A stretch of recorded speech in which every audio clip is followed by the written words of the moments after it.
Hello out there across the World Wide Web. Welcome to Terpenes and Testing, the podcast. This broadcast is brought to you by Mace Media Group and Terpenes and Testing magazine, of course, the industry's first publication dedicated to cannabis science. I'm Jason Lupoi, and I'm the editor-in-chief of Terpenes and Testing magazine, and I'll be your host as we navigate across the landscape of cannabis and psychedelic science, this time in listenable form. This podcast is something that we've wanted to do for some time, and it's great to kick it off with my friend and fellow Pittsburgher, Dr. Bryan Doner. Bryan, welcome to the inaugural episode. How are you? I'm doing great, Jason. How are you? Thanks for having me. I'm excited to be here with you. I'm excited that you're here as well. So, for everybody to hear a little bit about your background, Dr. Doner is the president and CEO of D&P Medical Group. He also currently serves as medical co-director of the Wound and Hyperbaric Center, the medical director of the Primary Stroke Center, and attending emergency physician at Armstrong County Memorial Hospital outside of Pittsburgh, Pennsylvania. Dr. Doner was also the chief medical officer and co-founder of Compassionate Certification Centers, a group of medical professionals who provide medical cannabis recommendations in Pennsylvania. He is a member of the American Academy of Cannabinoid Medicine, Americans for Safe Access, and the Society of Cannabis Clinicians. And the story of how I met Dr. Doner started in the back room of a Chinese buffet where I was providing a presentation about cannabis science to a bunch of analytical chemists. And one of the audience members came up to me after the presentation and asked if I would be interested in teaching this kind of material to senior citizens. And given all of the slanderous propaganda projected about cannabis for many decades, I jumped at the chance to do a small part to set the record straight. But I didn't want to bombard the seniors with a bunch of scientific mumbo jumbo. I wanted them to have more of a legal and a medical framework so they could see the full landscape of the cannabis industry. And so for the medical piece of the presentation or the course, I invited Dr. Doner to co-teach the course, and we've done it several other times to great reviews. So again, Dr. Doner, Bryan, it's great to have you here. Yeah, thanks again. I appreciate the introduction, and I really appreciated that project we've been able to work on too. That's been really fun and I think beneficial for the participants. Yeah, absolutely. I think that it's been a really interesting experience for me to see. I think every course that we've done, we've had at least 30 people in the course. We've continued to do this throughout COVID virtually, and that's been a nice platform to allow more students into the course. And everybody is super eager to learn more about this because, as I mentioned in the intro here, these people have heard a lot of really negative things about cannabis, very misleading things about cannabis. And, many of them probably were thinking back to Cheech and Chong and sort of the trademark stoner projections. Not that there's anything wrong with Cheech and Chong, of course, but I think that they likely came in with very preconceived notions about what cannabis was. I agree with you completely, and it's been, you and I have known each other for some time now, and we've been in this industry together here and locally, geographically, and we've seen the difference. When we used to go and do these talks versus now, to me, it's dramatically different, and I see that in particular with physicians and clinicians. It used to be very difficult to speak about medical cannabis to a lot of doctors, and now so many are much more open, right? So it's been nice to see that progression happen, at least locally here in PA. Yeah, and when I lived in Colorado for a year and a half or 2 years, and out there, doctors would openly talk about, opting for medical cannabis, and I had a gastroenterologist suggest it to me, and it was a very liberating experience for me to be able to talk openly about something that was, always kept quiet if you were a closet cannabis user. And for a doctor to be able to openly talk about that was great. And when I first moved back here, I brought up medical cannabis to another gastroenterologist, and this was after legalization had already been passed, and he was just adamant it would never be legalized here. It was never going to come to Pennsylvania. And so after that visit, I got another gastroenterologist.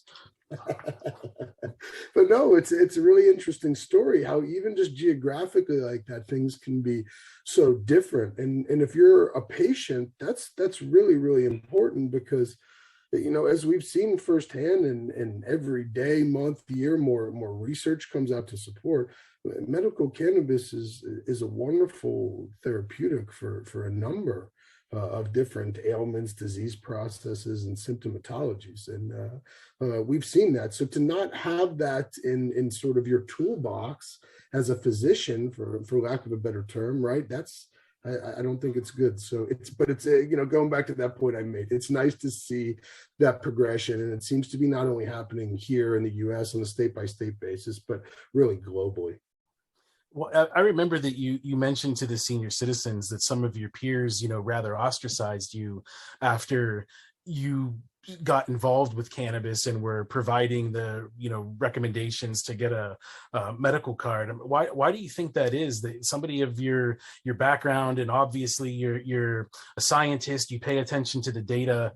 You would think that other medical doctors would, be more respectful of one's desire to help their patients, even if it's in a way that's a bit off kilter. Yes, yeah, you're right, Jason. It was a difficult time when I really started to get into medical cannabis. And I'll never forget the one time I was speaking to a room for about 100 doctors, and I felt like I had two friends in the whole room. It was rough, but things have really changed. And I'll tell you, it's interesting, because what, in my opinion, has helped change doctors' mind in this case, even as much as other doctors, has been patients. I think over and over again on a recurrent basis, when you're a doctor and you see positive clinical outcomes in something that you haven't before, you eventually have to consider that, right?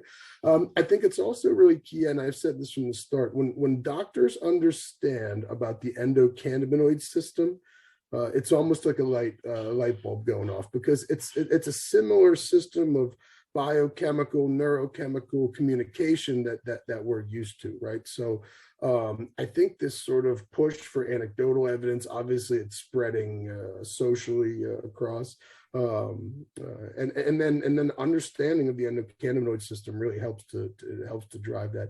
It'd be interesting to see, when that becomes a part of standard medical school curriculum, right? Just like something else. Yeah, I mean, I was looking into the time length that from the time the endocannabinoid system was discovered until now, and we're talking something like 30 or 40 years that it's been known that we have receptors that cannabinoids bind to, and given what is now known, like you were talking about, all of the different things that the endocannabinoid system is involved in inside the body, do you think that that's going to change, that medical curriculum is going to start to include endocannabinoid system content, or is it still pretty taboo? I think absolutely it's going to change, because there's, and there's two parts of this. There's not only cannabinoids when we're talking about phytocannabinoids from the plant, right? But our body produces cannabinoids, endocannabinoids, and they interact with this system. The endocannabinoid system serves to function and promote balance and homeostasis. And we already know for a fact there are other classes of drugs that are used in modern medicine every single day that actually interact with the endocannabinoid system, right? So how much of that is their therapeutic result? I would say to be determined, but this is something that really only the tip of the iceberg has been found, in my opinion. So I personally believe that not only will the endocannabinoid system become sort of taught and be normal knowledge, but that cannabinoid-based medicine is going to be integrated into it. It will be a part of modern medicine moving forward. Yeah, I mean, I think that's a very needed thing here because, as you mentioned, there's a lot of studies coming out. We always, a lot of times we'll close content with more research needs to be done, but I feel like sometimes that's negating the vast body of research that's already out there. And when you start breaking down cannabis on a molecular level and you start looking at terpenes, there's a lot of research out there on what terpenes are suspected of being able to do or have done in some clinical studies, where these studies were allowed just because it was a molecule outside of cannabis. It was in lavender or some other plant. So I think there's a lot of content there to bolster the idea of teaching the endocannabinoid system to medical professionals. I mean, I think hopefully that conversation starts to change a lot more for the better in the future. Yeah, I agree with you completely. And it's so important. And it's really conceptually, like I said, easy for doctors to understand. They understand a lot of different systems within the body that work the exact same way. And it helps doctors understand that, look, this isn't going out and just like smoking a joint and trying to get high. There's really, really definitive and dedicated science behind this that has a basis to it, and it's going to be expanded on in the future. So to me, it's one of the interesting, you see medical cannabis research just being done on sort of everything out there now, which is wonderful in my opinion. Was there a singular event or events that caused you to want to be involved in cannabinoid medicine, or being involved with helping people gain access? There was a few things that I credit, I would say, my involvement or integration into medical cannabis. So the first thing is I'm a big clinical researcher, and I really got involved in that back when I was a resident. And during that time, I came across and presented some of the research coming out of Israel and that Dr. Meshulam had done, and it was pretty interesting, right? And then at the same time, you sort of sensed the social movement happening, particularly in the US and on the West Coast, of this really coming out. So that to me gave me an understanding of it, I think, from a science-based standpoint, and a little bit the social ideology about what was going on. And then I had a personal interaction when I was an emergency room physician working in the ER. There was a mom and her little boy who literally we would see, if not weekly, multiple times a week in the emergency department. He had a pretty rare genetic disorder, and he would have 50, 60, 80 seizures a day. And it was just horribly sad and disheartening. And despite everything in modern medicine and all the medications and pharmaceuticals and different interventions, really nothing made him better. And at one point, we stopped seeing the mom and her kid in the ER. And to be honest with you, we all probably assumed the worst at that point, right? But I remember months later, she came back in and she looked like a new lady, and I asked her what was going on, and her and I had sort of a personal relationship at that point, and she sort of shut the door and she told me she was going out to Colorado and she was using cannabis oil and treating them, and his seizures were down to 1 or 2 a day, and it had changed her life and his life. And I saw it in this lady's face, and I was just I guess I was profoundly amazed, for lack of a better term. When you an ER doctor, when you do that in your training, you see lots of things over and over and over again, and you start to see patterns.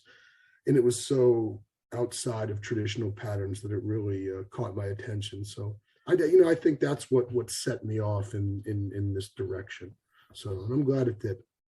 Yeah, that's an amazing story, and I've heard it from so many people, and the words you chose, I think, were very compelling in that there are life-changing attributes to the plant, and I've read the statistics on endlessly, really, for things like blog writing and trying to get background research, and this, when you look at the statistics of depression, anxiety, PTSD, and addiction, it's pretty amazing that there's so many people across the world that are suffering from those types of things, not to mention a variety of other ailments. And here comes this plant that is a very old plant and a taboo plant nowadays, and it can literally do things for you from head to foot. From, I've read things like psoriasis and skin conditions to, mental ailments like depression and PTSD. So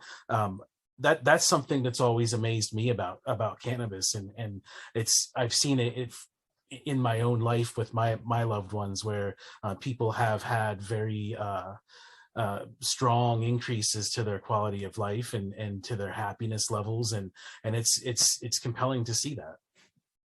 Yeah, it's sort of breadth and scope of what it can help is. I agree with you. It's rather amazing, to me.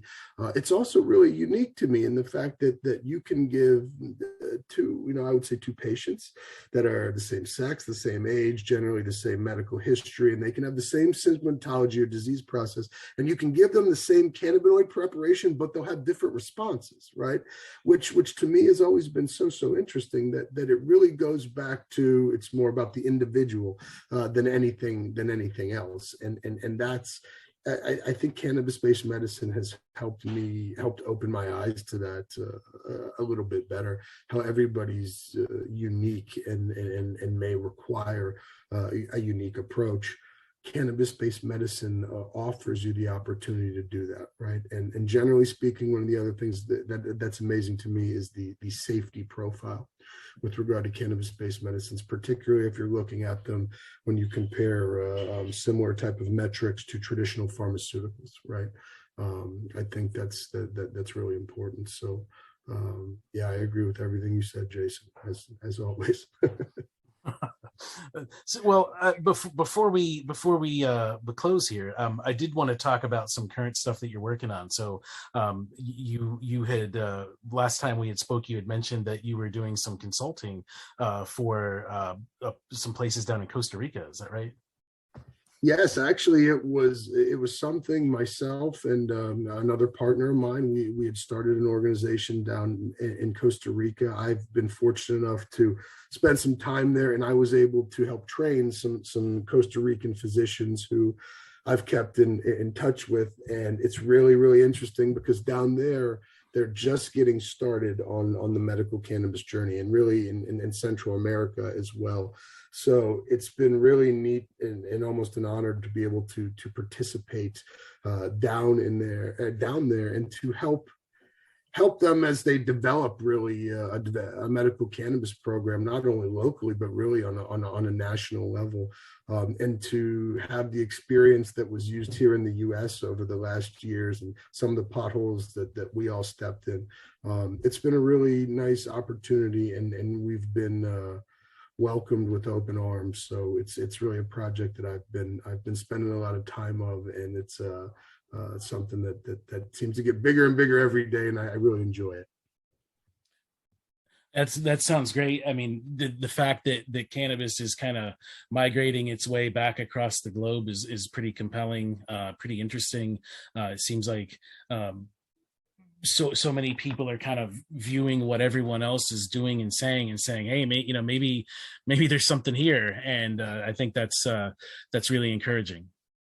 Yeah, absolutely. It's been great, and it's really nice to be able to take some of the education tools and resources that we have and set those off down into where areas that are sort of underserved and sometimes not thought about, at least at the top of the list. So yeah, it's been a great experience for me, and I look forward to doing that even more in the future.